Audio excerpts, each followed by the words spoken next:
We know that one of the things that Vladimir Putin is after is to ensure that Ukraine simply cannot have a European future, and that includes being a member of NATO. And you could argue that NATO membership for Ukraine is something that Ukraine could negotiate over, could maybe concede to kind of a Finlandization. Finland during the Cold War was not part of NATO, and so maybe that is a path forward.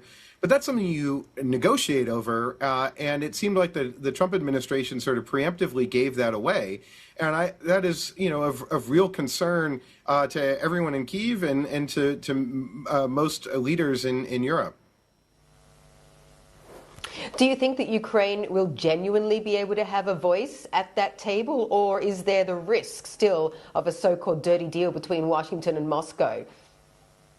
Well, there's certainly that risk, and I think Europeans are sort of remembering the Yalta conference that happened in the end of World War II between Churchill, Roosevelt, and Stalin, where Eastern Europe was sort of divided up, and that sort of left Eastern Europe to the Soviets. And I think there's real concern that the European leaders in particular are being cut out of these negotiations.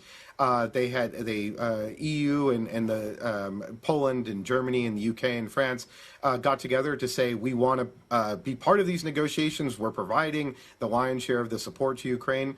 And I think the challenge for Ukraine is whether the United States, who's their major military backer, puts a ton of pressure on Ukraine to agree to a deal. It'll be hard for Ukraine to say no, but we know that the Ukrainians might be willing to say no to a deal that they feel endangers their security.